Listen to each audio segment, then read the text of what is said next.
झारखंड केवल आप एक सिस्टम से चलाइए, झारखंड को आप अपने परिवार से बाहर सोच के चलाइए। झारखंड बहुत गति से आगे बढ़े। उसके बाद भी मैंने 1000 बार मैं माफ़ी मांग लूँगा, माफ़ी मांगने से मेरा कद छोटा नहीं होगा। जन समर्थन बहुत अच्छा मिल रहा है।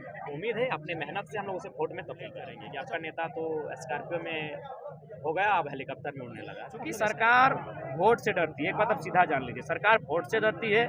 और वोट मुझे लगता है अब अभिभावकों का समय आ चुका है, तो वह एक दिन प्रत्येक जिला में अभिभावक मंच बैनर तले किसी कार्यक्रम को करें जिसमें सीजीएल के खिलाफ विवाद, गमछा विवाद। देखिए ऐसा कोई विवाद नहीं था, आपने अभी भी देखा बहुत सारे लोगों ने रुमाल दिया, किसी ने कागज दिया। अब कागज को हम कोने में रख दिए, 2 घंटे स्पीच चला तो कभी कागज मेरे पाँव में सट गया होगा, तो वो कोई विवाद नहीं। कुछ लोगों ने राजनीति करने का प्रयास किया, उसके बाद भी मैंने 1000 बार मैं माफी मांग लूंगा, माफी मांगने से मेरा कद छोटा नहीं होगा।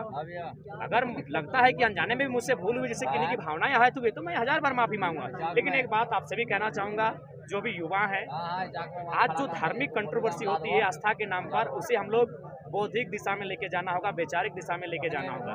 हमारे तो सबसे बड़ा आस्था का केंद्र धरती है, हम तो धरती पे पांव रखते हैं। हमारे लिए सबसे बड़ा आस्था का केंद्र जल है, हम लोग जल को पीते भी हैं और उसमें अपने सोच और मलमूत्र का विसर्जन भी करते हैं।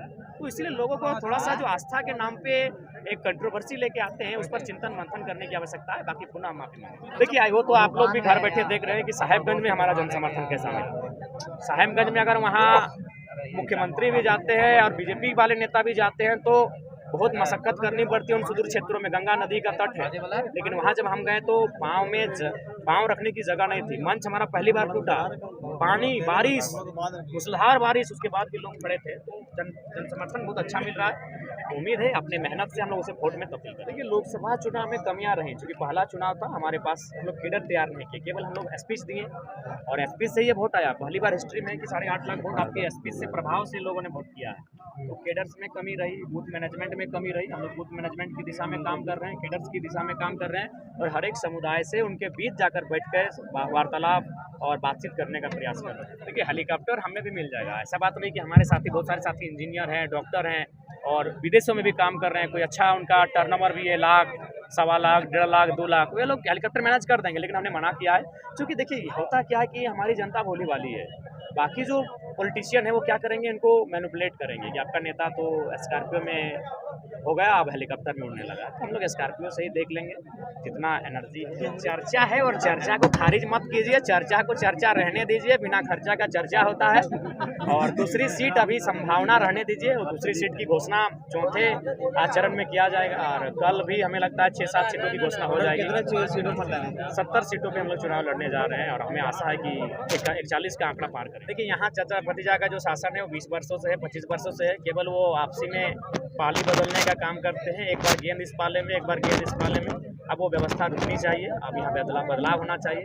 एक बेहतर विकल्प, एक मजबूत नौजवान को आगे आकर अगुवाई करने की आवश्यकता है। हम लोग अगुवाई का अवसर दे रहे हैं, बरकट्ठा में निश्चय बदलाव होगा। देखिए सबसे पहली बात, हम लोग जो काम कर रहे हैं, हम लोग सरकार बनाने के लिए आए हैं। अगर आप काम करना चाहते हैं तो उसके लिए आपको डायरेक्ट रूप से सरकार में आना होगा, फिर आपको योजना लेके आना होगा। गली नली सड़क में आप रह जाएंगे ना।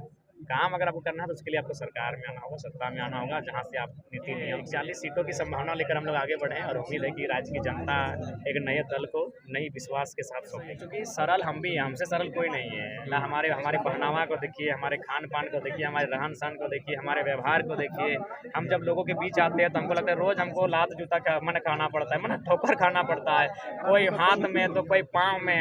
कभी हमारी एंट्री को देखिएगा तो हम बहुत सरल हैं, लेकिन सवाल है कि अगर हमारे एग्रेशन से मेरे राज्यवासियों का भला हो, अगर उनकी नौकरियां जो छीनी जा रही है वो बच जाए, तो एग्रेशन में बुराई नहीं होंगे। हम लोग अपोजिशन में रहेंगे, सरकार में नहीं तो फिर अपोजिशन। खंड स्तरीय, जिला स्तरीय प्रदर्शन की तैयारी करें। अपने बच्चों के भविष्य को बेहतर बनाने के लिए, उनके भविष्य को लूटने से बचाने के लिए अभिभावक मंच को भी आगे आने की आवश्यकता है। पहले कहा है कि झारखंड में आपको विशेष वादा करने की जरूरत नहीं है। झारखंड आपको आप नियत से चलाइए, झारखंड केवल आप एक सिस्टम से चलाइए।